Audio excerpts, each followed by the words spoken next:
Hello dear students, welcome to all of you in Jeevan Education. Today we will discuss about the human blood. Last class में हमने देखा कि पाचन तंत्र और रेस्पिरेटरी यानी कि श्वसन तंत्र के बारे में अपने पढ़ा। यानी हम पढ़ रहे हैं ह्यूमन सिस्टम यानी मानव तंत्र के बारे में अपन पढ़ रहे थे।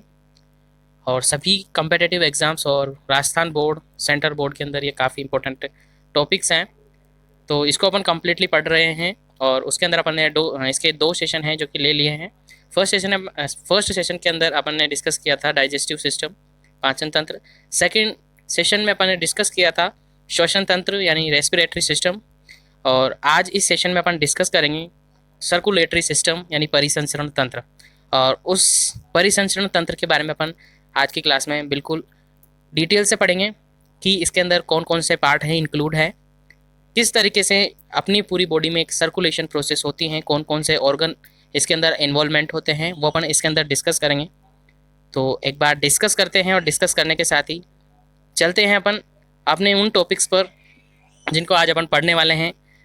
पहले उन ऑर्गन्स के बारे में अपन डिस्कस करेंगे, कौन कौन से पार्ट हैं उनके बारे में अपन डिस्कस करेंगे, फिर उनको डिटेल से पढ़ने की कोशिश करेंगे।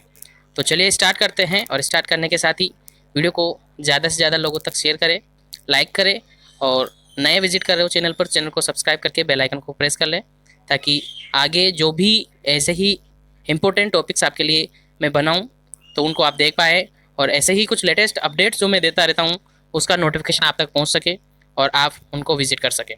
तो चलिए स्टार्ट करते हैं।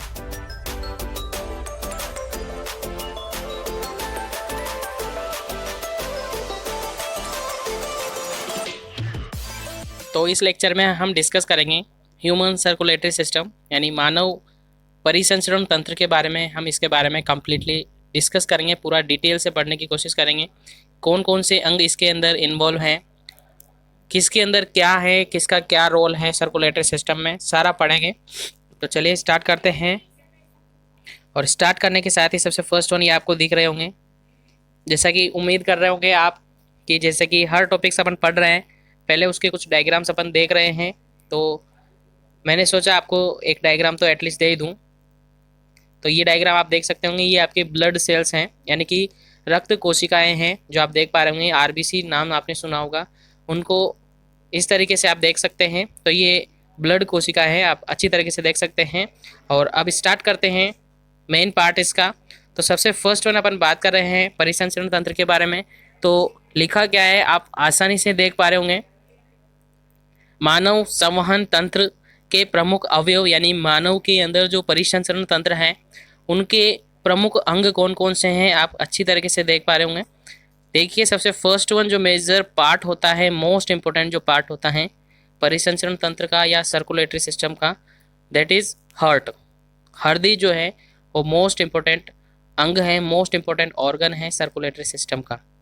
ठीक है, उसके बाद सेकंड ऑर्गन की अपन बात करते हैं। तो सेकंड ऑर्गन है रक्त कोशिकाएं, जिनको धमनियां और आर्टरी लिखी हुई है, यानी ब्लड वेसल। और ब्लड वेसल में धमनी और शिराएं, यानी धमनी और शिराओं को अपन इंग्लिश में बोले तो आर्टरी और वेंस कहते हैं। तो इनको अपन कंप्लीटली पढ़ेंगे। उसके बाद थर्ड पार्ट है तो वो है वहन माध्यम, यानी कि वहन माध्यम यानी कि किसके थ्रू, किसके द्वारा परिसंचरण होता है वो माध्यम। तो देखेंगे आप, फर्स्ट वन इज रक्त जिसको ब्लड आप जानते होंगे, दूसरा लसिका जिसको लिम्फ के नाम से आप जानते हैं। तो इनको अपन कंप्लीटली पढ़ने वाले हैं। और उसके अंदर सबसे फर्स्ट वन आज के लेक्चर में हम पढ़ने वाले हैं ब्लड के बारे में। सबसे फर्स्ट वन आज हम पढ़ने वाले हैं रक्त के बारे में, यानी ब्लड के बारे में अपन कंप्लीटली स्टडी करेंगे इस लेक्चर में। तो देखेंगे सबसे फर्स्ट वन कि ब्लड होता क्या है, उसका ब्रीफली एक फ्लो चार्ट आपके सामने है, वो देख लीजिएगा। उसके बाद उसका कंप्लीटली डिटेल्स अपन डिस्कस करेंगे। तो सबसे फर्स्ट वन आपको याद रखना है कि रक्त वास्तव में है क्या। तो रक्त क्या है, एक प्रकार का तरल संयोजी ऊतक है। क्या है, एक प्रकार का तरल संयोजी ऊतक है, जिसको इंग्लिश में कहे तो लिक्विड कनेक्टिव टिश्यू। क्या है, लिक्विड कनेक्टिव टिश्यू है। सबसे फर्स्ट वन लाइन आपको यही याद रखनी है, रक्त क्या है, एक प्रकार का तरल संयोजी ऊतक है, लिक्विड कनेक्टिव टिश्यू है। अब कनेक्टिव टिश्यू या संयोजी से आप मीनिंग निकाल सकते हैं, संयोजी और कनेक्टिव। दोनों का मीनिंग आप समझ सकते हैं। संयोजी मतलब संयोज करने वाला, संयोग करने वाला यानी जोड़ने वाला। दूसरा मीनिंग है आप देख पा रहे होंगे कनेक्टिव टिश्यू, यानी कनेक्टिव मतलब कनेक्ट करने वाला यानी जोड़ने वाला। यानी रक्त क्या है, एक प्रकार का ऐसा ऊतक है, एक प्रकार का ऐसा टिश्यू है जो आपकी होल बॉडी यानी पूरी बॉडी को कनेक्शन में रखती है यानी जोड़े रखती है। आप समझ सकते हैं आपके बॉडी के हर पार्ट में ब्लड पाया जा रहा है। वो ब्लड पाया जा रहा है इसका मीन्स ये है कि आपकी बॉडी में वो फैल रहा है और आपकी बॉडी को जोड़ने का काम कर रहा है। ठीक है, तो क्या है, रक्त एक प्रकार का संयोजी ऊतक है। डिटेल से अभी डिस्कस करेंगे, वेट और लास्ट तक बने रहना है। देखिए इसके बाद अपन इसके बारे में देखें, इसके डिवाइडेशन यदि करें कि रक्त के अंदर उसका जो कंपोजिशन होता है, रक्त का जो कंपोजिशन होता है वो कितने टाइप्स का होता है, यानी रक्त को अपन डिवाइड करें कि कितने पार्ट होते हैं, क्या क्या प्रेजेंट होता है एक ब्लड के अंदर, रक्त के अंदर। तो आपको मैंने पहले भी बताया ऑफलाइन क्लासेस के अंदर, एक बार देख लीजिएगा। इसके अंदर आप दो नाम देख पा रहे होंगे, एक नाम देख रहे होंगे आप ठोस अवयव यानी सॉलिड पार्ट होता है, दूसरा पार्ट होता है लिक्विड पार्ट द्रवीय अवयव। यानी फर्स्ट वन सॉलिड पार्ट यानी ठोस अवस्था में पाए जाने वाला, दूसरा द्रव पार्ट यानी कि लिक्विड अवस्था में पाए जाने वाला। अब वो कौन कौन से हैं, तो देखिए सबसे फर्स्ट वन इसके अंदर नाम लिखा हुआ है रुधिर कोशिकाएं यानी ब्लड सेल। क्या, रुधिर कोशिकाएं यानी कि ब्लड सेल, यानी रुधिर के अंदर पाए जाने वाली कोशिकाएं क्या होती है, रुधिर कोशिकाएं होती है। और यहीं पर लिक्विड की बात करें यानी कि द्रव्य की बात करें तो वो क्या है, प्लाज्मा। क्या है, प्लाज्मा। तो ये आपको याद रखना है कि यदि बात करें अपन रक्त के संगठन की तो दो भागों में इसको बांटा गया है। फर्स्ट वन ठोस पार्ट यानी solid part, second one liquid part. ठोस पार्ट के अंदर सभी प्रकार की जो रक्त कोशिकाएं वो इन्वॉल्व हैं, और द्रव वाले में यानी लिक्विड पार्ट में जो प्लाज्मा है, आपको पता होगा प्लाज्मा, तो वो प्लाज्मा है वो द्रव्य यानी कि लिक्विड पार्ट में आते हैं। तो रक्त को डिवाइड किया अपन ने दो पार्ट में, कौन कौन से पार्ट में, एक तो ब्लड सेल्स यानी रुधिर कोशिकाएं, दूसरा प्लाज्मा। अब अगर हम बात करें इनके परसेंटेज का कि कितना कितना प्रतिशत ये ब्लड के अंदर होता है, यानी पूरा ब्लड है उसको अपन ने दो भागों में डिवाइड किया, पहला ठोस पार्ट, दूसरा द्रवीय पार्ट। ठोस पार्ट के अंदर आपने देखा कि ब्लड कोशिका यानी रुधिर कोशिका, इनको ब्लड सेल्स के नाम से जाना जाता है। और वहीं पर द्रव पार्ट की बात अपन करें तो वो प्लाज्मा है। इनका परसेंटेज यदि अपन देखें तो इनका जो जनरली परसेंटेज होता है वो आपको याद रखना है, जो सेलुलर पार्ट है यानी कि ब्लड वाला जो पार्ट है वो 45% होता है। आपको याद रखना है ब्लड वाला पार्ट है वो 45% होता है, और जो प्लाज्मा वाला पार्ट है वो 55% होता है। ये पॉइंट आपको याद रखना है कि 45% तो आपकी ब्लड कोशिकाएं होती हैं या रुधिर कोशिकाएं होती है, और 55% आपकी द्रवीय अवस्था में प्लाज्मा पाया जाता है। तो आई होप यहाँ तक समझ आया होगा आपको कि रक्त को दो भागों में बांटा, 45% क्या होती हैं, रक्त कोशिकाएं होती हैं, और 55% प्लाज्मा होती हैं। ठीक है, यहाँ तक समझ आ गया होगा। आगे चलते हैं। ये जो रक्त कोशिकाएं हैं उनको आगे जाकर 3 भागों में बांटा गया है, यानी जो रक्त कोशिकाएं वो कितने प्रकार की होती हैं, 3 प्रकार की। आपने सुना होगा, एक सुना है आपने आरबीसी, दूसरा सुना है आपने डब्ल्यूबीसी, और तीसरा सुना है आपने प्लेटलेट्स। तीसरा क्या सुना है, प्लेटलेट्स। वही आप देख सकते हैं आरबीसी, जिनका जो फुल फॉर्म है वो आपको याद रखना है। आरबीसी का फुल फॉर्म क्या होता है, तो आरबीसी का जो फुल फॉर्म होता है, R for red, B for blood और सी फॉर सेल, यानी रेड ब्लड सेल, लाल रुधिर कणिकाएं, जो कि आपके सामने लिखा हुआ है लाल रुधिर कणिकाएं या रेड ब्लड सेल। ये क्वेश्चन राजस्थान बोर्ड क्लास 10 के अंदर पूछा हुआ है बार बार। आरबीसी का जो फुल फॉर्म है वो क्या होता है, तो लाल रुधिर कणिकाएं या लाल रुधिर कोशिकाएं, दोनों का मीनिंग एक ही है, रेड ब्लड सेल। ठीक है, वहीं पर अपन दूसरी की बात करें डब्ल्यूबीसी की। डब्ल्यूबीसी का जो फुल फॉर्म होता है, W for white, B for blood, C for cell, यानी वाइट ब्लड सेल, श्वेत रुधिर कणिकाएं या श्वेत रुधिर कोशिकाएं हिंदी में बोले तो, और इंग्लिश की बात करें तो वाइट ब्लड सेल। वहीं पर प्लेटलेट की बात करें तो प्लेटलेट्स का जो नाम है वो शॉर्ट फॉर्म में नहीं है, तो इसका कोई फुल फॉर्म नहीं हो सकता है। ठीक है, इसको प्लेटलेट्स ही कहते हैं, आप लिखा हुआ है, आप देख सकते हैं यहाँ पर प्लेटलेट्स ही कहा जाता है। ठीक है, तो ये देखिए अपन ने कि 3 प्रकार की कोशिकाएं होती हैं। आगे डिटेल से डिस्कस करेंगे कि क्या क्या इनका काम होता है। थोड़ा ब्रीफली यहीं पर अपन थोड़ा सा शॉर्ट पार्ट में देख लेते हैं कि इसका काम होता है, आरबीसी का काम होता है ऑक्सीजन और कार्बन डाइऑक्साइड। मोस्टली आपको याद रखना है ऑक्सीजन को पूरी बॉडी में सप्लाई करने का ये काम करती है। कौन? आरबीसी।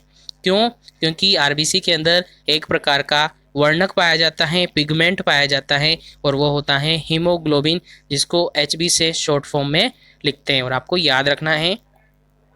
ठीक है, और एक और काम है इसका कि ये ब्लड को लाल रंग प्रदान करती हैं। कौन? हीमोग्लोबिन। ये भी आपको याद रखना है।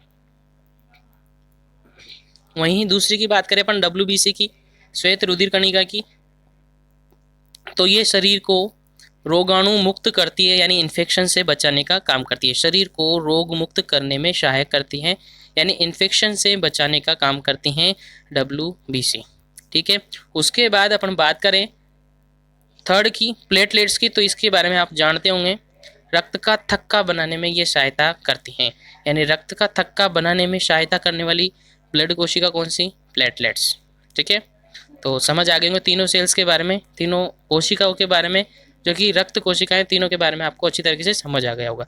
अब बात करते हैं वहीं पर अपन द्रवीय अवयव की, जिसको प्लाज्मा, आपको बताया मैंने कि 55% यानी 55% ये होता है। ये क्या होता है? तो इसके बारे में आपको याद रखना है, ये क्या होता है। तो ये प्लाज्मा या मैट्रिक्स कहा जाता है। क्या कहा जाता है? प्लाज्मा इसको कह सकते हैं, या मैट्रिक्स इसको कह सकते हैं। और इसके अंदर, प्लाज्मा के अंदर अप्रोक्सीमेटली अपन कहे तो 90 to 95 यानी 90 से 95% भाग जो है वो जल होता है। ठीक है, यानी 90% अपन अप्रोक्सीमेट मान के चलेंगे, 90 से 95 तक इसमें जलीय पार्ट होता है। बाकी बचे हुए पार्ट्स के अंदर इन प्लाज्मा प्रोटीन्स प्रेजेंट होती है, जिसमें एल्बुमिन्स, ग्लोबुलिन्स, एल्बुमिन, ग्लोबुलिन, फाइब्रिनोजन, उसी के अलावा अलग से खनिज लवण, खनिज तत्व, ये वगैरह इसके अंदर प्रेजेंट होते हैं, वो आपको याद रखना है। आगे अपन डिटेल से अब इनको स्टडी करते हैं। तो ये नॉर्मली अपन ने जाना कि रक्त क्या होता है, रक्त के अंदर कौन कौन से पार्ट होते हैं, रक्त कोशिकाएं कितने प्रकार की होती हैं, उनका फुल फॉर्म क्या होता है, उनके नॉर्मली जो सामान्यतः फंक्शन, वो कार्य जो उनके होते हैं वो क्या क्या करती हैं, और प्लाज्मा क्या होता है। तो प्लाज्मा एक पीले रंग का तरल पदार्थ होता है, वो भी आपको याद रखना है। और अप्रोक्सीमेटली कह सकते हैं अपन कि ये 2.75 लीटर होता है, यानी 2 लीटर से 2.5 लीटर तक ये हो सकता है। 3 लीटर, 2 लीटर और 3 लीटर के बीच में अप्रोक्स एक अडल्ट पर्सन के अंदर प्रेजेंट होता है। और ब्लड के बारे में तो आपको पता ही होगा, 5 से 6 लीटर समथिंग होता है।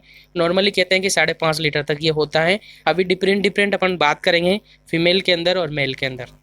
तो अभी तक देखा हमने ब्लड की रिगार्डिंग जो नॉर्मल बातें आपको याद होनी चाहिए, उसका ओवरव्यू अपन ने देखा कि ब्लड है क्या, ब्लड को अपन ने कितने भागों में बांटा, कितने कितने प्रतिशत में उनको अलग अलग अपन ने बांटा, उनके अंदर से रक्त कोशिकाएं कौन कौन सी होती हैं, और रक्त कोशिका के अलावा ब्लड के अंदर प्लाज्मा होता है, वो कितना परसेंट होता है, कितना लीटर अप्रोक्स वो होता है, वो अपन ने जाना।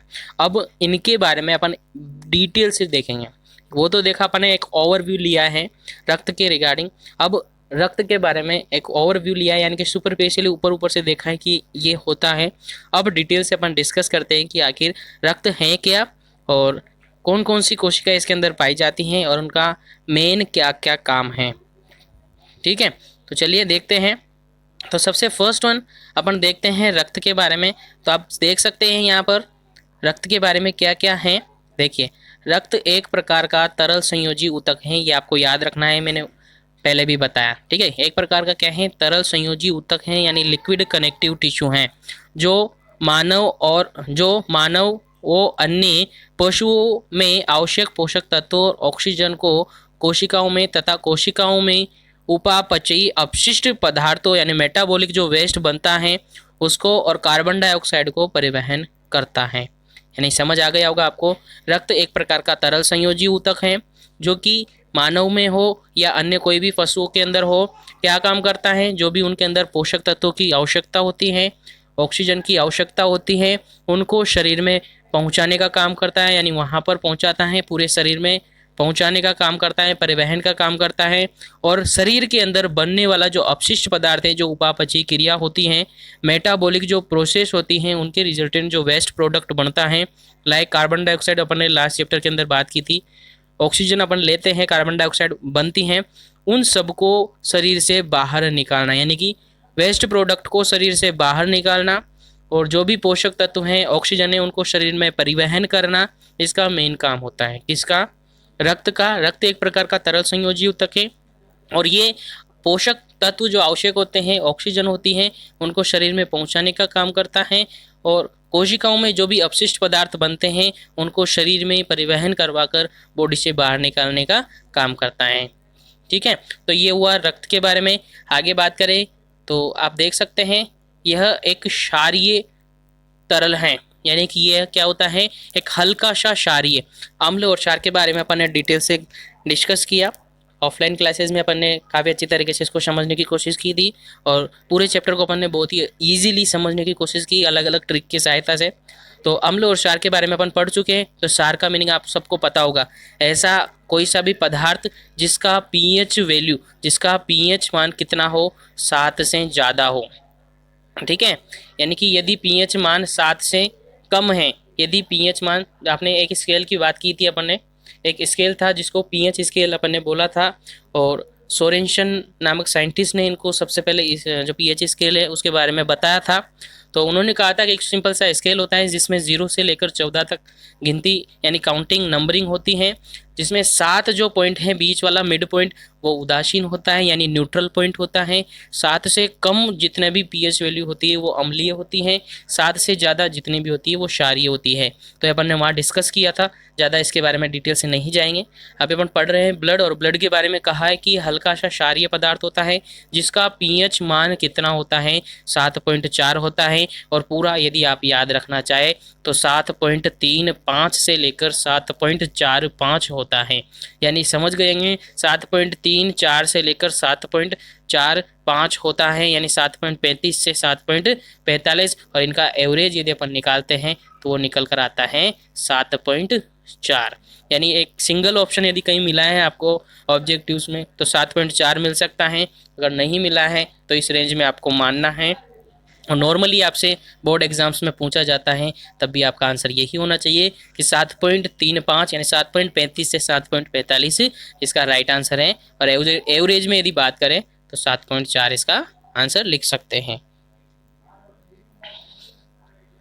तो आपको पता चल गया कि ब्लड क्या है, एक हल्का सा क्षारीय तरल पदार्थ है जिसका पीएच मान कितना होता है, 7.4 होता है। समझ गए होंगे। आगे बात करते हैं, रक्त का निर्माण कहाँ पर होता है? लाल अस्थि मज्जा यानी रेड बोन मेरो में होता है। इंपॉर्टेंट क्वेश्चन है आपके लिए, बोर्ड एग्जाम्स के लिए, कॉम्पिटिटिव एग्जाम्स के लिए, कि रक्त जो बनता है यानी ब्लड का जो फॉर्मेशन होता है वो कहाँ पर होता है? तो आपको सीधी सी बात याद रखनी है, रेड बोन मेरो में होता है। क्वेश्चन आएगा आपके माइंड में कि रेड बोन मेरो क्या होती है, तो रेड बोन मेरो के बारे में अपन डिटेल से अगली एक स्पेशल अलग तरीके से क्लास लेंगे, उसमें बताएंगे। ब्रीफली यहाँ पर मैं आपको बता दूँ डायरेक्टली शॉर्ट में कि जो रेड बोन मेरो होता है वो अपनी बॉडी के अंदर जितनी भी जो लंबी हड्डियाँ होती हैं, जो लॉन्ग बोन होती हैं, उनमें आपने देखा होगा कि बोन क्या होती हैं, इस तरीके से खोखली टाइप में होती हैं। तो जितनी भी लंबी हड्डियाँ होती हैं उनके अंदर ये सबसे ज़्यादा मात्रा में पाए जाता है। कौन? Red bone marrow. उसी के अलावा फ्लैट बोन जो होती हैं, फ्लैट बोन यानी कि चपटी जो होती हैं उसमें भी पाया जाता है, इरेगुलर भी पाया जाता है, लेकिन मोस्ट ऑफ द आंसर यदि क्वेश्चन के अंदर माना जाता है एमसीक्यूज में या कॉम्पिटिटिव एग्जाम्स में, तो लॉन्ग बोन लाइक आप समझते होंगे फीमर एक सबसे बड़ी हड्डी है अपनी बॉडी की। ठीक है, तो वो आपको याद रखना है कि जितनी भी लंबी बोन होती हैं उनमें स्पेशली रेड बोन मेरो पाया जाता है। और रेड बोन मेरो काम क्या करता है? अपने बॉडी के अंदर जो रक्त का फॉर्मेशन होता है यानी रक्त का निर्माण होता है वो करवाता है। कौन करवाता है? Red bone marrow. कहाँ पर पाया जाता है? जितनी भी लंबी बोन्स होती है, हड्डियाँ होती है, उनमें ज़्यादातर पाया जाता है। बाकी अदर बोन में भी होता है लेकिन उनमें कम होता है। बड़ी जो बोन होती है उनमें सबसे ज़्यादा होता है। तो रेड बोन मेरो रक्त का निर्माण करवाता है। और स्पेशली बात करें, क्वेश्चन आया हुआ है कॉम्पिटिटिव एग्जाम्स में और आपके राजस्थान बोर्ड के अंदर, आरबीसी जो है उसका निर्माण कहाँ पर होता है, तो वो कहाँ पर होता है, उसका आंसर भी रेड बोन मेरो, लाल अस्थि मज्जा के अंदर होता है। ठीक है, तो ये भी आपको याद रखना है। आगे बात करें, ये नॉर्मली अपन ने बात की अडल्ट के अंदर यानी कि एक वयस्क मनुष्य के अंदर यदि क्वेश्चन आ जाए कि भ्रूण अवस्था में या नवजात शिशु में रक्त का निर्माण कौन करता है। भ्रूण अवस्था आप समझते होंगे, ठीक है, तो भ्रूण अवस्था में यानी प्रेगनेंसी में और नवजात अवस्था में यानी शिशु अभी न्यूबॉर्न है, नया पैदा हुआ है, तो 28 दिन तक या बाद में जब तक वो न्यूबॉर्न है, स्टार्टिंग में इनिशियली जैसे ही उसका जन्म होता है वो उसके अंदर जो रेड बोन मेरो है वो फॉर्मेशन नहीं करती हैं। नवजात शिशु के अंदर या भ्रूण अवस्था में जो ब्लड का निर्माण होता है, रक्त का फॉर्मेशन होता है, वो कौन करता है, वो स्प्लीन करता है। क्या कौन करता है, स्प्लीन करता है, और स्प्लीन को हिंदी में बोलते हैं प्लीहा, और इसी को ही तिल्ली भी कहते हैं, ये भी आपको याद रखना है। क्या कहते हैं, तिल्ली भी कहते हैं, स्प्लीन भी कहते हैं और प्लीहा भी कहते हैं। तो बच्चों के अंदर यानी छोटे बच्चे के अंदर या भ्रूण अवस्था में रक्त का निर्माण कराने का काम करता है स्प्लीन या प्लीहा। और वयस्क के अंदर नॉर्मली यदि कोई कंडीशन आपको नहीं दी है कि कौन करवाता है, डायरेक्ट पूछा है कि कहाँ पर होता है ब्लड का निर्माण, तो डायरेक्ट आपका आंसर रेड बोन मेरो पे जाना चाहिए, डायरेक्टली यहीं पर पहुंचना चाहिए आपका माइंड। स्प्लीन जब आपको कंडीशन दे कि भ्रूण अवस्था है या नवजात है तो स्प्लीन पर जाना है, अदरवाइज आपको डायरेक्टली आंसर जाना है रेड बोन मेरो पे। ठीक है, आ गया होगा समझ। आगे बात करते हैं, आगे एक लाइन और याद रखना है, सामान्य व्यक्ति में लगभग 5 लीटर रक्त होता है। ठीक है, आपको पता है 5 लीटर, 5.5 लीटर, 6 लीटर समथिंग आप समझते हैं, यानी 5 लीटर से 6 लीटर करीब ये होता है, ये आपको पता है। ठीक है, अब जरूरी नहीं है हर पर्सन के अंदर जो अपन आस्पेक्ट करे कि 5 लीटर या 6 लीटर होता है या 5.5 लीटर होता है, तो हर पर्सन में वो पूरा 5.5 लीटर हो, ऐसा पॉसिबल नहीं है। वो डिपेंड करता है उसकी लाइफ स्टाइल पर, यानी वो किस तरीके से न्यूट्रिशन लेता है, उसका पोषक तत्व क्या है, किस तरीके से उसमें न्यूट्रिशन लिया जा रहा है, खाना खाया जा रहा है, किस तरीके की लाइफ स्टाइल वो रह रहा है, उस पर डिपेंड करता है। ठीक है, हो सकता है कि वो भोजन में उसको पूरे पोषक तत्व नहीं मिल रहे हो, और स्पेशली आयरन और फोलिक एसिड ब्लड के फॉर्मेशन के लिए काफ़ी महत्वपूर्ण है, आपको याद रखना है आयरन और फोलिक एसिड। ठीक है, तो अप्रोक्स 5 से 6 लीटर होता है, और ये याद नहीं रहता है तो छोटी सी ट्रिक आप समझे। जैसे आपने देखा हुआ कहीं मार्केट गए होंगे तो पान की बोडी होती है, तो पान की बोडी पे जो बैठा हुआ होता है पान वाला, वो हमेशा मुंह में क्या रखता है, पान रखता है, और उसका मुंह कैसा हो जाता है, लाल हो जाता है। कैसा हो जाता है, लाल हुआ रहता है। और लाल क्या होता है, आपको याद रखना है, लाल क्या होता है, रक्त होता है। ठीक है, लाल क्या होता है, रक्त होता है। और रक्त कब हुआ, यानी लाल कब हुआ उसका मुंह, जब उसने क्या खाया, पान खाया। और पान से समझ लेना अब 5, ठीक है, पान से समझ लेना 5, यानी 5 पान खाया तब जाके उसका मुंह लाल हुआ, और लाल क्या होता है, रक्त होता है। तो सीधी सी बात है, 5 लीटर नॉर्मली समझ के चलेंगे, 5 से 5.5 तक हो सकता है। फीमेल के अंदर थोड़ा अल्टरेशन चलता है, यानी कि कम ज़्यादा देखने को मिलता है, तो होने को तो 4.5 से 5.5 लीटर फीमेल के अंदर माना जाता है, यानी 4.5 से लेकर 5.5 तक माना जाता है। और मेल के अंदर वही 5.5 से 6 लीटर अप्रोक्स माना जाता है। ये आपको नॉर्मली याद रखना है, बट रेंज आपको याद रखनी है तो 5 से 6 लीटर आप रखेंगे, या और फिक्स याद रखना है तो 5 लीटर आपको याद रखना है। ठीक है फ्रेंड्स, आगे चलते हैं। ये नॉर्मली बात अपन ने की, अब आगे बात करते हैं। जो क्लासिफिकेशन अपन ने लिया था आगे, वही है द्रव्य पार्ट, जिसको क्या कहा है, प्लाज्मा, जिसको अपन ने डिवाइड करके एक चार्ट के थ्रू देखा था। एक तो देखा था इधर टोस पार्ट, इधर देखा था द्रव पार्ट। टोस पार्ट में अपन ने अलग अलग प्रकार की कोशिका पढ़ी थी, और द्रव में प्लाज्मा पढ़ा था। तो वही है द्रव पार्ट जो कि प्लाज्मा कहलाता है, और ठोस पार्ट जिसको कोशिकाओं का बना होता है, यानी कि रक्त कोशिकाएं कहते हैं, उनको अपन ने अलग अलग तरीके से डिवाइड करके देखा था। ठीक है, और उसके अंदर प्लाज्मा जो देखा था अपन ने, कितना प्रतिशत देखा था, 55%। याद होगा आपको, अभी थोड़ी देर पहले मैंने फ्लो डायग्राम में समझाया था कि 55% है जो कि प्लाज्मा होता है। एक बार फिर से बता दूं, डोंट वरी। यहाँ से ब्लड को 2 भागों में अपन ने बांटा। एक बांटा अपने ब्लड सेल यानी कि रक्त कोशिका, जिसको कहा कि 45% ये होता है। यानी 45% रक्त कोशिकाएं होती है। रिमेनिंग जो 55% हैं, बची हुई जो 55% हैं, वो आपका प्लाज्मा होता है, जो कि द्रव पार्ट होता है। और ये आपको याद होगा, नहीं याद हो तो याद रखें, ठीक है। तो ये आपने देखा। उसके अलावा एक बात और कही थी कि जो प्लाज्मा है उसमें 90% करीब किसकी नंबर होता है, 90% करीब क्या होता है, जल होता है, ठीक है। प्लाज्मा के अंदर लगभग 90% जो है वो क्या होता है, जल होता है। आपको यहाँ लिखा हुआ दिख रहा होगा 92% अप्रोक्स जल होता है। और उसका 7% यानी कि आपके पूरी बॉडी में जो वजन होता है उसका 7% जो वजन है वो किसका होता है, ब्लड का होता है। आपको याद रखना है, आपकी बॉडी में सपोज करें किसी पर्सन के अंदर, जैसे कि लाइक मेरी बात करूं, सपोज करना है, इतना नहीं होगा बट सपोज करना है कि मेरा वजन है 70 किलो है, ठीक है। सपोज करना है मेरा वजन 70 किलो है। अब 70 किलो है तो उसका 7% जो ब्लड होगा वो क्या होगा, मेरे ब्लड का होगा, सॉरी 7% जो वजन होगा मेरा, वो किसका वजन होगा, आपके रुधिर का वजन होगा। समझ गए, इसका 7% निकाल के आप देख सकते हैं, ठीक है। तो 7% वजन किसका होता है, रक्त का होता है, बाकी वजन आपके शरीर का होता है। तो आपको याद रखना है, किस तरीके से याद रखोगे इसको भी एक छोटी सी ट्रिक्स के माध्यम से समझते हैं। आपने सुना होगा कि जितना सेवन करेगा उतना ही तो शरीर को लगेगा, ऐसा आपने सुना होगा कहीं कि जितना खाएगा उतना ही तो शरीर को लगेगा, यानी उतनी ही तुम्हारी हेल्थ बनेगी। तो क्या करने को बोल रहे हैं, सेवन, यानी जितना शरीर को सेवन करेंगे, यानी शरीर में सेवन करेंगे खाएंगे उतना ही तो शरीर में वजन रहेगा। तो उसी हिसाब से 7 से आप समझ जाइए कितना खाए, 7, यानी कि ब्लड का जो वजन होगा कितना प्रतिशत, 7% होगा। ये आपको याद रखना है, ठीक है।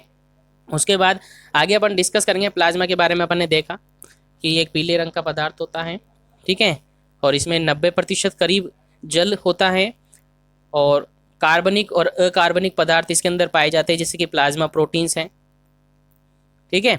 अब उसके अलावा अपन मेन और मेजर पार्ट डिस्कस करते हैं, और वो मेजर पार्ट है आपकी रक्त कोशिकाएं। मेजर पार्ट है आपकी रक्त कोशिकाएं। और रक्त कोशिकाएं कितने प्रकार की, वो अपन को मैंने ब्रीफली बताया था, डिटेल से हम डिस्कस कर रहे हैं। तो सबसे फर्स्ट वन, 3 कोशिकाएं की बात की अपन ने, पहली आरबीसी, दूसरी डब्ल्यूबीसी और तीसरी प्लेटलेट्स। इनके बारे में अपन ने डिस्कस किया था, नॉर्मली शॉर्ट में ओवरव्यू लिया था। अब उसको डिटेल से अपन डिस्कस करते हैं। तो देखिए, सबसे फर्स्ट वन अपन बात करते हैं आरबीसी की। और आरबीसी का जो फुल फॉर्म है मैंने वहाँ भी बताया था, रेड ब्लड सेल होता है, यानी लाल रुधिर कणिकाएं होती है, लाल रुधिर कोशिकाएं होती हैं।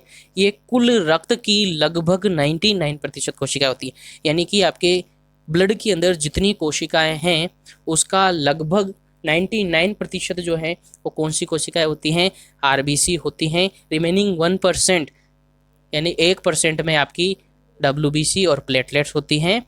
99% तक क्या हो सकती है, लगभग वह ये अप्रोक्स मान के चलेंगे 99% आपकी आरबीसी होती है। रिमेनिंग जो पोर्शन बचता है 1% के अंदर दोनों होती है। ये आपको नॉर्मली याद रखना है। हालांकि इसका क्वेश्चन अभी तक किसी कंपिटिटिव एग्जाम्स में नहीं मिला है कि आरबीसी पूरे ब्लड का कितना होती हैं, बट आपको याद रखना है।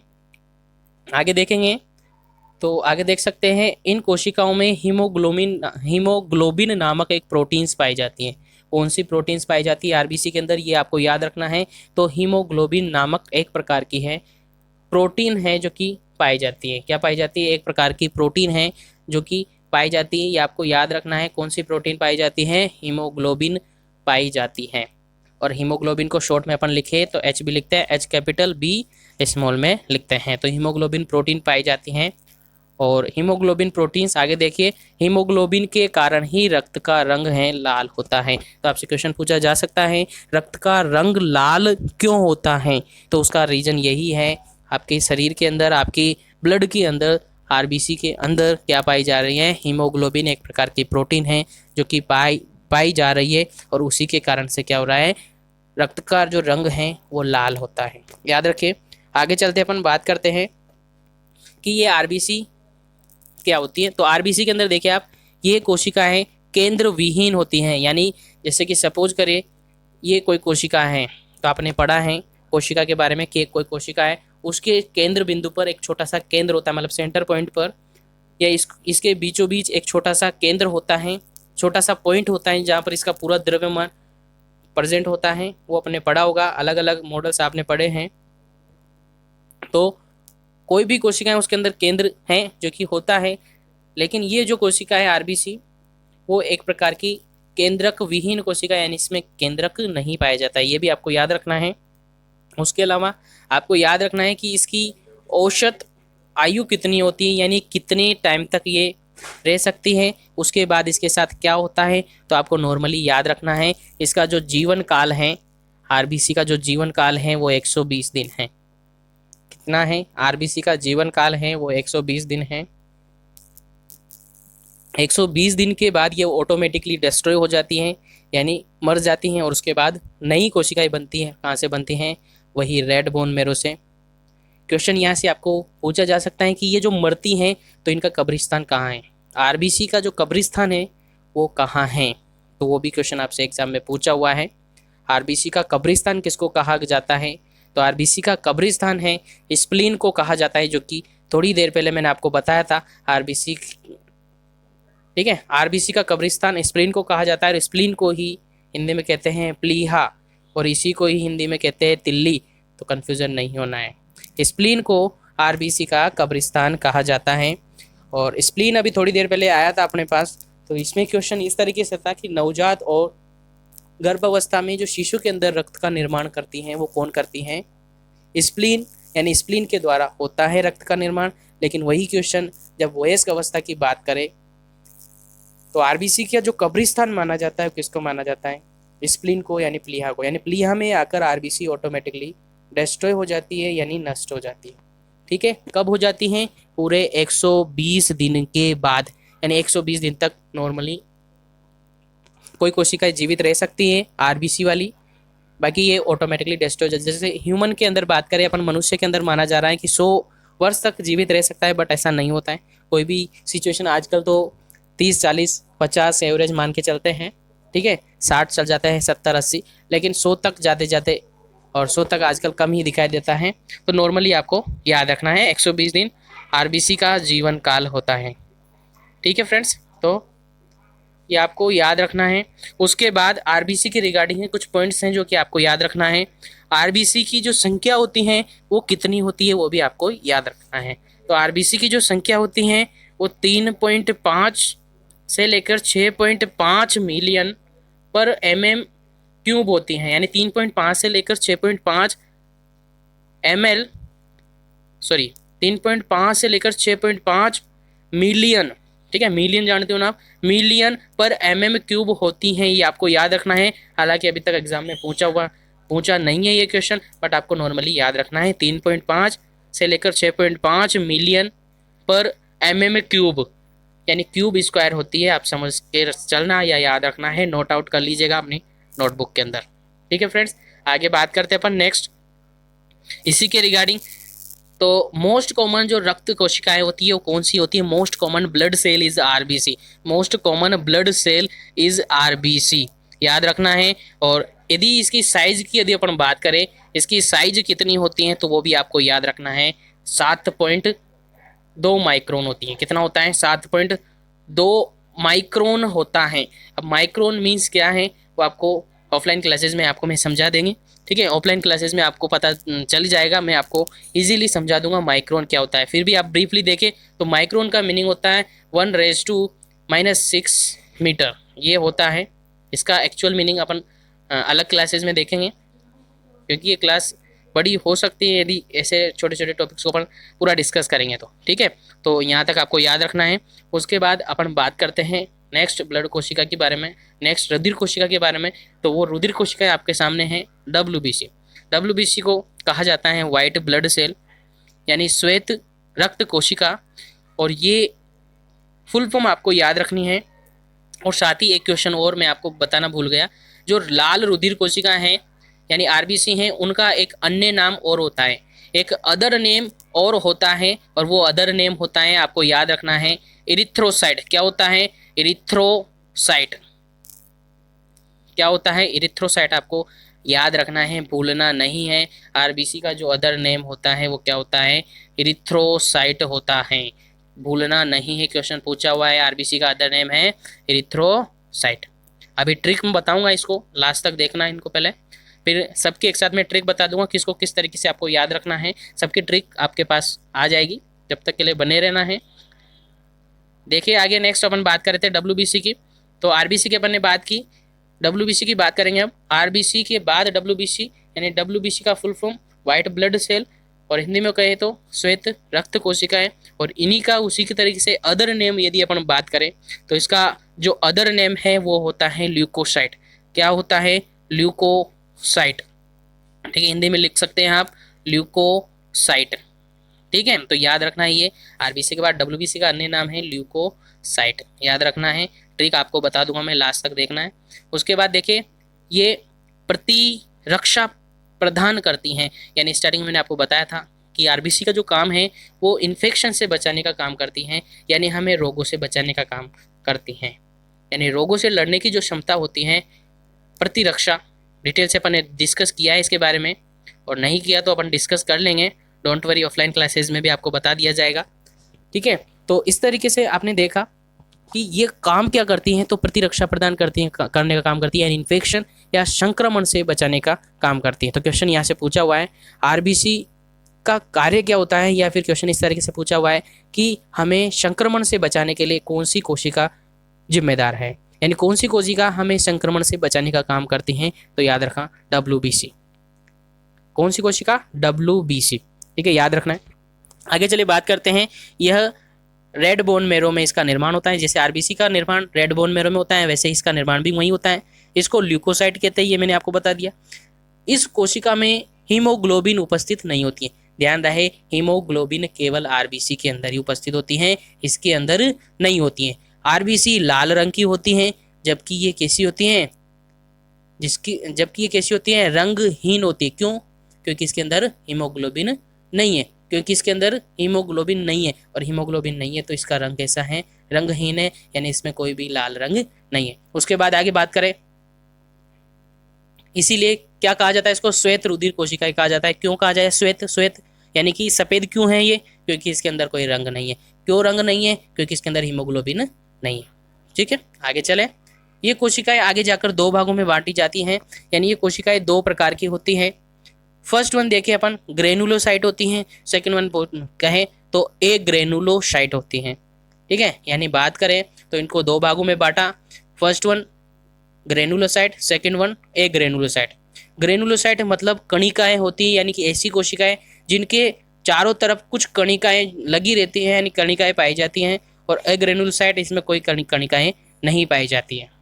ठीक है, तो ग्रेनुलोसाइट के उदाहरण आपको याद रखना, केवल डीपली आपका नहीं है इस चैप्टर में। ठीक है, आपके लिए नॉर्मली इतना ही याद रखना है, डीपली अपन बात करेंगे नेक्स्ट क्लासेस के लिए। ठीक है, आपको इतना याद रखना है। इसके अंदर अपन बात करें ग्रेनुलोसाइट की, तो वो होती है न्यूट्रोफिल्स, इओसिनोफिल्स और बेसोफिल्स। ठीक है, 5 प्रकार की होती है। उसके अंदर 3 कौन कौन सी? न्यूट्रोफिल्स, इओसिनोफिल्स और बेसोफिल्स, 3 इसकी होगी। ठीक है, अब इनमें रखना है न्यूट्रोफिल्स की संख्या सबसे अधिक पाई जाती है। ठीक है, कौन कितनी? सबसे ज़्यादा पाई जाने वाली जो संख्या है किसकी पाई जाती है? न्यूट्रोफिल्स। इन तीनों में से भी सबसे ज़्यादा कौन पाई जाती है? न्यूट्रोफिल्स पाई जाती है। अभी संख्या बताऊंगा मैं इसकी कितनी होती है, डोंट वरी। ठीक है, डोंट वरी, आगे सब कुछ आपको मिलेगा, लेकिन हंसते रहिए और पढ़ते रहिए। ठीक है, क्योंकि बोर होंगे, कैसे भी पढ़ना है आपको, पढ़ना तो है। बोर होके पढ़े या हंस के पढ़े, रो के पढ़े या हंस के पढ़े, कैसे भी पढ़ना है, पढ़ना तो पड़ेगा। ठीक है, तो चलिए आगे चलते हैं। तो ये अपन ने नॉर्मली बात की, आगे बात करते अपन ए ग्रेनुलोसाइट की। ग्रेनुलोसाइट के बारे में अपन डिस्कस किया 3 प्रकार की। ठीक है, कौन कौन सी? न्यूट्रोफिल्स, इओसिनोफिल्स और बेसोफिल्स। उसके बाद बात करते हैं अपन ए ग्रेनुलोसाइट की। तो ए ग्रेनुलोसाइट मोस्टली 2 प्रकार की है, लिम्फोसाइट और मोनोसाइट। कौन कौन सी? लिम्फोसाइट और मोनोसाइट। याद रखें, लिम्फोसाइट और मोनोसाइट। आगे अपन बात करें तो लिम्फोसाइट जो है उसको भी आगे जाकर 3 भागों में बांटा जाता है। उसको आगे जाकर फिर से 3 भागों में बांटा जाता है, और वो 3 प्रकार से हैं। आप देख सकते हैं, लिम्फोसाइट टी, यानी टी लिम्फोसाइट कह सकते हैं। ठीक है, लिम्फोसाइट बी और प्राकृतिक मास्ट सेल जिसको कहा जाता है, यानी किलर सेल कह सकते हैं। यानी लिम्फोसाइट बी, लिम्फोसाइट टी और मास्ट सेल, ये 3 प्रकार की है। ठीक है, तो ये भी आपको याद रखना है, केवल नाम याद रखना है, डिटेल से आपके सिलेबस में है नहीं और डिटेल से अपन इसमें डिस्कस करेंगे नहीं। ठीक है, तो नाम याद रखें। उसके आगे देखें, लिम्फोसाइट प्रतिरक्षा प्रदान करने के लिए प्राथमिक कोशिकाएं होती हैं, यानी सबसे ज्यादा जो इन्फेक्शन से बचाने का काम करती है वो कौन करती है? लिम्फोसाइट। और लिम्फोसाइट मीन्स WBC, भूलना नहीं है WBC को, ये सब कुछ अपन WBC के अंदर पढ़ रहे हैं, तो WBC को आपको भूलना नहीं है। ठीक है, यहाँ तक पढ़ा।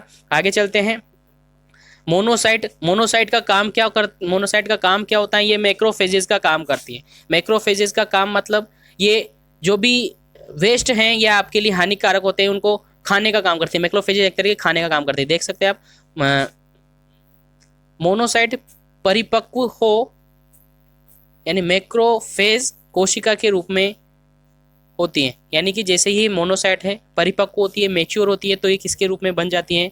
मैक्रोफेजेस कोशिकाओं के रूप में बन जाती है। क्यों कहा जाता है मैक्रोफेजेस कोशिकाएं? क्योंकि जो भी कोई इन्फेक्शन आ जाता है उसको यह डिस्ट्रॉय कर देती है, खा जाती है। ठीक है, एक तरीके से डिस्ट्रॉय करने का काम करती है, इसलिए इनको मैक्रोफेजेस कोशिका भी कह सकते हैं। ये भी आपको याद रखना है। तो इस तरीके से ये देखिए आपने WBC के बारे में।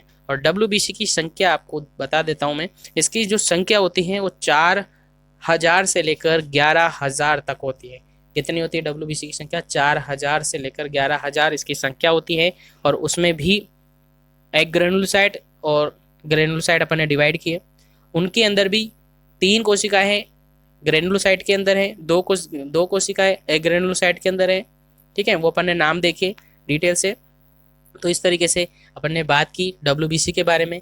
काम आपको पता चल गया क्या काम करती है ये? तो ये काम करती है इन्फेक्शन से बचाने का। ठीक है, अब अपन बात करते हैं नेक्स्ट थर्ड कोशिका और तीसरी कोशिका की बात करते हैं अपन, प्लेटलेट, जिसको बिम्बाणु कहते हैं। और आप कहेंगे इसका फुल फॉर्म, तो इसका कोई फुल फॉर्म नहीं है, खुद ही फुल फॉर्म है, शॉर्ट फॉर्म है ही नहीं, तो फुल फॉर्म नहीं होगी। तो बिम्बाणु की अपन बात करते हैं, प्लेटलेट्स की। तो इसका अदर नेम जरूर है, जैसे उनका सबका अलग अलग नेम है, जैसे कि RBC का एरिथ्रोसाइट, WBC का ल्यूकोसाइट और प्लेटलेट्स का थ्रोम्बोसाइट। तो याद रखना इसको थ्रोम्बोसाइट भी कहते हैं। और आगे देखेंगे, बिम्बाणु का जीवन मात्र 10 दिवस का होता है। ठीक है, यानी कितने दिवस हो सकता है, यानी कितने दिन का इसका जीवन काल होता है? तो नॉर्मली बात करें तो 8 से 10 दिन इसका जीवन काल होता है, लाइफ साइकिल होती है। 10 दिन के बाद ऑटोमेटिकली डिस्ट्रॉय हो जाती है। ठीक है, बनती कहाँ है? तो वो भी बोन मेरो के अंदर बनती है। याद रखना है, तीनों कोशिकाएं कहाँ बनती है? मोस्टली बोन मेरो के अंदर बनती हैं, यानी लाल अस्थि मज्जा के अंदर बनती हैं। और इसका जीवन काल 8 से 10 दिन है। वहीं WBC का यदि जीवन काल अपन देखें तो 2 से 4 दिन होते हैं। कितने दिन? 2 से 4 दिन होते हैं। ठीक है, आगे देखते हैं। तो बिम्बाणु के बारे में अपन ने बात की, प्लेटलेट्स के बारे में 10 दिन तक इसका जीवन काल होता है। थ्रोम्बोसाइट इसको कहते हैं और इसका मेन काम है रक्त का थक्का बनाना। इसका मेन काम है रक्त का थक्का बनाना। अब यहीं पर 3 क्वेश्चन आपको याद रखने हैं। क्वेश्चन पूछा जाए कि रक्त का थक्का बनाने में कौन सी रक्त कोशिकाएं हेल्प करती है यानी मदद करती हैं? तो आपको याद रखना है प्लेटलेट्स यानी थ्रोम्बोसाइट। ठीक है, तो एक क्वेश्चन ये हुआ। सेकंड क्वेश्चन यहीं से पूछा है कि रक्त का थक्का जमाने में या रक्त का थक्का बनाने में कौन सा विटामिन मदद करता है? तो वो याद रखना है विटामिन के। ठीक है, कौन सा विटामिन? विटामिन के। तो दूसरा क्वेश्चन ये हो गया। तीसरा क्वेश्चन ये है, क्वेश्चन सेम है बट थोड़ा सा चेंजेस है, कंडीशन अलग अलग है। ठीक है, तो 2 क्वेश्चन अपन ने डिस्कस किए कि कौन सी ब्लड कोशिकाएं, रुधिर कोशिकाएं जो रक्त का थक्का जमाती है, तो वो प्लेटलेट्स यानी थ्रोम्बोसाइट। कौन सा विटामिन है जो कि रक्त का थक्का जमाने में सहायता करता है? तो वो है विटामिन के। और कौन सी ऐसी प्लाज्मा प्रोटीन है जो कि रक्त का थक्का जमाने में सहायता करती है? तो वो भी आपको याद रखना है, फिब्रिनोजन। ठीक है, कौन सी? फिब्रिनोजन यानी फाइब्रिनोजन आप कह सकते हैं। तो 3 क्वेश्चन हो गए इसी के रिगार्डिंग, रक्त के थक्के से रिगार्डिंग, यानी रक्त का थक्का जमाने में रक्त कोशिकाएं प्लेटलेट्स, विटामिन की बात करें तो विटामिन के, और प्लाज्मा प्रोटीन्स की बात करें तो फिब्रिनोजन या फाइब्रिनोजन है जो कि रक्त का थक्का जमाने में सहायता करती है। ठीक है, तो ये बात की अपने प्लेटलेट्स की। इसकी संख्या और देख लीजिएगा, तो इसकी जो संख्या है 1.5 से 4.5 लाख। ठीक है, 1.5 से 4.5 लाख mm³ होती हैं, आपको याद रखना है। और ये कंडीशन आपको कुछ ही सालों पहले यानी 1-2 साल पहले आपने देखा होगा डेंगू केसेस चले थे, तो उसके अंदर जो रिपोर्ट कार्ड मिलता है, मतलब वो डायग्नोसिस जो मिलता है जांच से, उसके अंदर पेशेंट की जो प्लेटलेट्स की जो संख्या है वो 1 लाख के एवरेज या 1 लाख से कम हो जाती है, और उस कंडीशन में रक्त का थक्का नहीं जम पाता है और कॉम्प्लिकेशन हो सकता है कि डेथ हो जाए। तो ये नॉर्मली है, आपको याद रखना है। तो अपन ने ये सब कुछ पढ़ा रक्त के बारे में। रक्त की कोशिकाएं जो 3 प्रकार की अपन ने पढ़ी, आरबीसी, डब्ल्यूबीसी और प्लेटलेट्स, तीनों को डिटेल से अपन ने डिस्कस किया। क्या इनका फुल फॉर्म होता है, क्या इनका लाइफ साइकिल होता है यानी जीवन काल क्या होता है, इनका तीनों का अन्य नाम क्या होता है, और तीनों के बारे में अपन ने पूरा डिस्कस किया कि इनका काम क्या होता है। तो तीनों आपको अच्छी तरीके से समझ आ गई होगी। अब अपन बात करते हैं रक्त के कार्य के बारे में। अब अपन बात करेंगे रक्त के कार्य के बारे में कि रक्त के कार्य क्या होते हैं। तो रक्त के कार्य 3 कार्य, मोटे मोटे काम तो आपको पता चल गया। फर्स्ट वन काम कि ये ऑक्सीजन और पोषक तत्वों को शरीर में परिवहन करने का काम करता है। कौन करती है, कौन सी कोशिका करती है, आरबीसी। सेकेंड वन इन्फेक्शन से बचाने का काम करती है, वो कौन करती है, डब्ल्यूबीसी। और रक्त का थक्का जमाने का काम करती हैं वो थ्रोम्बोसाइट यानी प्लेटलेट्स। ये आपको पता चल गया है। आगे देखिए और कार्य। तो पहला काम आप देख पा रहे होंगे, पहला कार्य इसका ऑक्सीजन और कार्बन डाइऑक्साइड का वातावरण और ऊतकों के मध्य विनिमय करना, यानी ऑक्सीजन और कार्बन डाइऑक्साइड को लेना और शरीर में परिवहन करना बेसिक काम है। और मेजर किसका काम है, आरबीसी का।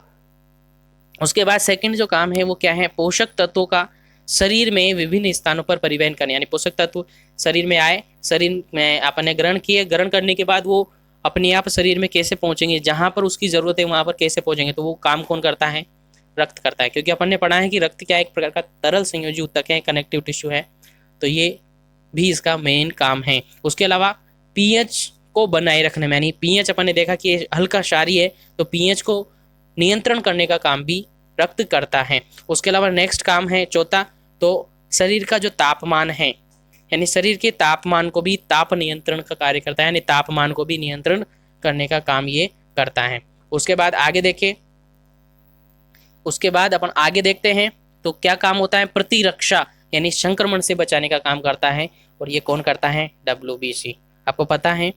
उसके अलावा रक्त का थक्का जमाना, यानी रक्त का थक्का बनाने में भी कोई मदद करता है, ब्लड कोशिका, और ब्लड कोशिका में कौन, प्लेटलेट्स, ठीक है। उसके अलावा रक्त के थ्रू ही हार्मोन्स और एंजाइम है जो कि शरीर में टारगेट ऑर्गन तक, जिस ऑर्गन तक उसको काम करना होता है, जिस अंग तक पहुंचना होता है, वो इसके थ्रू ही जाता है। और लास्ट काम है कि जो भी उत्सर्जी पदार्थ शरीर के अंदर बनता है उसको शरीर से बाहर निकालना। तो ये 7-8 काम अपन ने देखे, और बेसिकली बोर्ड क्लासेस के अंदर ये काफ़ी मदद करेंगे। और काफ़ी बार ये पूछे हुए हैं कि रक्त के कार्य क्या होते हैं, स्पेशली क्लास 10th के अंदर बार बार ये पूछा जा रहा है, ठीक है। तो ये आपको याद रखना है इसके कार्य क्या हैं। तो 7 से 8 कार्य हैं जो कि अपन ने डिस्कस किए। और ये अपन ने नॉर्मली बात की ब्लड के बारे में कि ब्लड क्या होता है, ब्लड्स के प्रकार, ब्लड के अंदर क्या क्या प्रेजेंट होता है, यानी ब्लड का संगठन अपन ने देखा। ब्लड के अंदर कोशिकाएं कौन कौन सी है तो उनके बारे में अपन ने देखा। प्लाज्मा के बारे में अपन देखा, और उसके कार्य के बारे में अपन ने देखा। तो ये नॉर्मली अपन पढ़ लिया है कि आखिर ब्लड होता क्या है, ठीक है। अब अपन डिस्कस करेंगे ब्लड ग्रुप के बारे में। क्या डिस्कस करेंगे, ब्लड ग्रुप के बारे में। उसके बाद अपन डिस्कस करेंगे हार्ट के बारे में। तो अपन डिस्कस करते हैं पहले रक्त समूह के बारे में, ब्लड ग्रुप के बारे में कि कितने प्रकार के ब्लड ग्रुप होते हैं, कौन कौन से होते हैं, कौन सर्वग्राही होता है, कौन सर्वदाता होता है, रक्त समूह को सबसे पहले किसने दिया, किसने बताया, वो अपन डिस्कस करते हैं। तो चलिए, तो अब हम डिस्कस करते हैं रक्त समूह के बारे में कि रक्त समूह सबसे पहले किसने डिस्कवर किया, यानी किसने उसके बारे में बताया, कितने कौन कौन से रक्त समूह होते हैं, कौन किसको रक्त दे सकता है, कौन नहीं दे सकता है, वो अपन डिस्कस करेंगे। पॉजिटिव नेगेटिव के बारे में अपन डिस्कस करेंगे। तो देखते हैं, सबसे फर्स्ट वन आपको याद रखना है कि रक्त समूह के बारे में सबसे फर्स्ट वन किसने बताया था। तो सबसे पहले जो रक्त समूह के बारे में बताया था, तो आप बहुत ही छोटा सा और अच्छा सा नाम है, कार्ल लैंड स्टीनर। क्या नाम है, कार्ल या कोल्ड बोल सकते हैं, कार्ल लैंड स्टीनर, ठीक है। तो इन्होंने सबसे पहले रक्त समूह के बारे में बताया। अब आपका क्वेश्चन आ जाएगा कब बताया, तो वो भी मैं बता रहा हूँ, 1901 में बताया। तो सबसे पहले रक्त समूह के बारे में कार्ल लैंडस्टीनर ने बताया। कब बताया? 1901 के अंदर बताया। ठीक है, याद रखना है, भूलना नहीं है। इंपॉर्टेंट क्वेश्चन है सभी कंपेटिटिव एग्जाम्स के रिगार्डिंग और बोर्ड एग्जाम्स के रिगार्डिंग, तो भूलना नहीं है। सबसे पहले रक्त समूह के बारे में किसने बताया? कार्ल लैंडस्टीनर ने। कब बताया? 1901 में बताया। ठीक है, अब बात करते हैं कि रक्त समूह होते कितने हैं। तो नॉर्मली आपको पता रखना है, रक्त समूह को 4 भागों में बांटा गया है। कितने भागों में? 4 भागों में, आपको पता होगा। सबसे फर्स्ट वन, रक्त समूह ए, रक्त समूह बी, रक्त समूह ए बी और रक्त समूह ओ। तो ये 4 प्रकार के रक्त समूह होते हैं पूरे ऑल ओवर इंडिया के अंदर, पूरे ऑल ओवर वर्ल्ड के अंदर जितने भी पर्सन मतलब ह्यूमन है उनके अंदर मोस्टली ये 4 रक्त समूह हैं जो कि पाए जाते हैं और 4 रक्त समूह की खोजें हुई हो चुकी हैं। बाकी अदर ग्रुप्स भी हैं, अदर ब्लड ग्रुप भी है, जैसे कि जीरो ब्लड ग्रुप। ठीक है, और भी ब्लड ग्रुप हैं, लेकिन उसके बारे में आपको पढ़ना नहीं है, आपको याद नहीं रखना है, उनका अभी कोई स्पेसिफिकली पता नहीं चल पाया है। तो मोस्टली 4 रक्त समूह होते हैं, रक्त समूह की संख्या 4, ए बी और ओ। ठीक है, तो ये 4 रक्त समूह होते हैं। अब देखें कि इन 4 रक्त समूहों में किस तरीके से रक्त दे सकते हैं और किस तरीके से रक्त ये ले सकते हैं। लेकिन उससे पहले एक छोटा सा क्वेश्चन आपको माइंड में याद रखना है, मैं बताता हूं और आगे भी आपको याद रखना है। यदि अपन देखें कि इन रक्त समूह के अंदर जो एंटीजन और एंटीबॉडी, अब एंटीजन और एंटीबॉडी क्या होता है डिटेल से मैं बाद में बात करेंगे, अपन डिटेल से अलग क्लास के अंदर बात करेंगे, अभी ब्रीफली मैं आपको बता दूंगा। ठीक है, यहाँ पर है आपका ब्लड ग्रुप, और ब्लड ग्रुप कितने पड़े अपन ने? 4, ए बी और ओ। ठीक है, यहाँ पर आपकी एंटीजन, ठीक है, एंटीजन, और यहाँ पर आपकी एंटीबॉडी। ठीक है, कौन सी? एंटीबॉडी। ये आपको याद रखना है, एंटीजन और एंटीबॉडी, किसके अंदर कौन सा एंटीजन होता है, किसके अंदर कौन सा एंटीबॉडी होता है, वो आपको क्वेश्चन एग्जाम में पूछा जा सकता है, तो याद रखें। सबसे फर्स्ट वन अपन बात करते हैं ब्लड ग्रुप ए की। तो ब्लड ग्रुप ए के अंदर जो एंटीजन प्रेजेंट होता है वो कौन सा होता है? ए ही होता है, यानी सेम एंटीजन पाया जाता है, सेम ग्रुप के अंदर सेम एंटीजन पाया जाता है। ये तो आपको माइंड में फिट कर लेना है, सेम ग्रुप के अंदर सेम एंटीजन पाया जाता है, बट अपोजिट एंटीबॉडी पाया जाता है। सेम ब्लड ग्रुप के अंदर सेम एंटीजन पाया जाता है और अपोजिट एंटीबॉडी पाया जाता है। समझे? जैसे ब्लड ग्रुप ए है तो उसके अंदर एंटीजन कौन सा पाया जाएगा? ए ही पाया जाएगा, और एंटीबॉडी की बात करें तो उसके अंदर बीटा पाया जाएगा, नॉट बी, बीटा। ठीक है, याद रखना है, बी नहीं है, ये बीटा है। उसके बाद अपन बात करें नेक्स्ट की अपन बात करें तो बी की बात करें तो सेम एंटीजन यानी बी एंटीजन, और एंटीबॉडी कौन सा? अल्फा। ठीक है, ए नहीं कह रहा मैं, अल्फा कह रहा हूँ, ध्यान रहे। उसके बाद बी की ए बी की बात करें, नेक्स्ट ब्लड ग्रुप की बात करें ए बी की, तो ए बी ब्लड ग्रुप के अंदर देखें ए बी है और बी भी है। मैंने कहा सेम एंटीजन होगा यानी ए बी होगा और बी भी होगा, यानी ए बी और बी भी, यानी कि ए बी अपन कह सकते हैं। और इसके अंदर दोनों ही हैं तो इसका अपोजिट क्या होगा? यानी कुछ भी नहीं पाया जाता है, यानी इसके अंदर एंटीबॉडी एब्सेंट होती हैं, याद रखें। उसके अलावा ओ की बात करें, यदि ओ की अपन बात करते हैं तो ओ के अंदर कोई भी एंटीजन नहीं पाया जाता। क्यों? क्योंकि यहाँ पर ब्लड ग्रुप ही कौन सा है? ओ, मतलब जीरो। अब जीरो है तो उसके अंदर एंटीजन नहीं होगा। क्यों नहीं होगा? क्योंकि मैंने कहा सेम एंटीजन। अब सेम एंटीजन तो यहाँ तो कुछ है ही नहीं, तो यहाँ पर भी कुछ नहीं होगा। और एंटीबॉडी कौन सी पाई जाएगी? दोनों ही पाई जाएगी, यानी अल्फा भी पाई जाएगी और बीटा भी पाई जाएगी। क्योंकि मैंने कहा ब्लड ग्रुप में एंटीबॉडी कैसी होती है? अपोजिट होती है, यानी कोई एंटीजन नहीं है तो एंटीबॉडी दोनों ही प्रेजेंट होगी। इंपॉर्टेंट टेबल है, ये आपको याद रखनी है, देख लीजिए एक बार से। ब्लड ग्रुप ए की अपन बात करते हैं, ब्लड ग्रुप ए की बात करें तो सेम एंटीजन यानी कि ए ही सेम एंटीजन पाया जाता है, यानी कि ए ही एंटीजन पाया जाता है और अपोजिट एंटीबॉडी पाई जाती है, यानी बीटा पाई जाती है।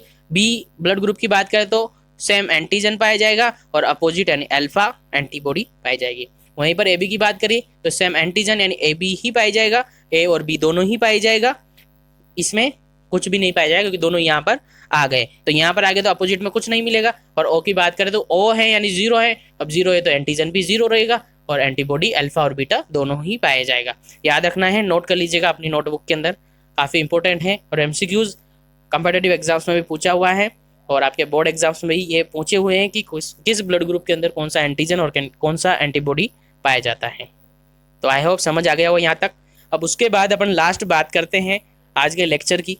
और आज का लेक्चर आई होप थोड़ा लंबा हो गया होगा, बट आज के लेक्चर की लास्ट इम्पोर्टेंट आपको पॉइंट याद रखना है कि रक्त समूह, कौन सा रक्त समूह किसको रक्त दे सकता है और किसको नहीं दे सकता है। तो देखिए बहुत ही शॉर्ट तरीके से आपको मैं समझाने की कोशिश करूँगा, देख लीजिए फटाफट से। लाइक ये ए ब्लड ग्रुप, ये बी ब्लड ग्रुप, ये ओ ब्लड ग्रुप और ये ए बी ब्लड ग्रुप। अब देखिए समझने की कोशिश करना, इसकी तरफ एरो जा रहा है, इसका भी एरो जा रहा है, इसका भी एरो जा रहा है, ये एरो यानी सारे एरो आगे की तरफ बढ़ रहे हैं। तो देख लीजिए इसमें साफ साफ आपको दिख रहा होगा सारे एरो आगे की तरफ बढ़ रहे हैं, तो उसका साफ साफ मीनिंग आपको पता चल गया होगा। उम्मीद है आप सबको पता चल गया होगा क्या कहने वाला हूँ। तो देखिए इस ओ का ब्लड ग्रुप से एरो इसकी तरफ कोई आ रहा है, नहीं आ रहा है, केवल किधर जा रहा है, आगे की तरफ जा रहा है। मतलब ये सबको दे रहा है, सबको दे रहा है और सबको दे रहा है, तो इसको क्या बोला जाएगा, सर्वदाता। क्या बोला जाएगा, सर्वदाता यानी यूनिवर्सल डोनर। और क्वेश्चन एग्जाम में पूछा हुआ है, कंपेटिटिव एग्जाम्स में भी और Rajasthan board, central board exams में भी क्या पूछा गया है कि सर्वदाता रक्त समूह कौन सा होता है। तो वो होता है रक्त समूह ओ। कौन सा होता है, रक्त समूह ओ होता है। और सर्वग्राही कौन सा होता है, तो वो होता है रक्त समूह ए बी, क्योंकि सबका एरो इसकी तरफ आ रहा है, जहाँ किसी की तरफ भी नहीं रहा तो सबका इसकी तरफ आ रहा है, तो ये सर्वग्राही है, यानी सर्वदाता ओ है, सर्वग्राही ए बी है। आ गया समझ में। उसके बाद अब तो नॉर्मली आपको सबको पता चल गया होगा। जैसे अब मैं बात करूं कि ये ओ किसको ब्लड दे रहा है, तो सबको दे रहा है, ए को दे रहा है, बी को दे रहा है, ए बी को दे रहा है। किससे लेगा, तो ओ से ही लेगा। अभी पॉजिटिव नेगेटिव की नहीं कह रहा मैं, ओ से ही लेगा, ठीक है। तो देगा सबको बट ओ से ही लेगा। ए की बात करें तो ये लेगा किसको और देगा किसको, तो एक तो ये ए से खुद से ले सकता है और ओ से ले सकता है, बट देगा किसको, एक तो ए को दे सकता है खुद वाले को और ए बी को दे सकता है। वहीं अपन बी की बात करें तो किसको देगा और किसको लेगा, तो ये एक तो खुद बी को दे सकता है और ए बी को दे सकता है। लेगा किससे, खुद बी से लेगा और ओ से भी लेगा। ए बी की बात करें अपन, यदि अपन बात करें ए बी की किसको देगा और किससे लेगा, तो ये लेगा सबसे बट देगा किसको, केवल ए बी को ही देगा। इसीलिए ये सर्वग्राही है और ये सर्वदाता है। तो आई होप ये समझ आ गया होगा।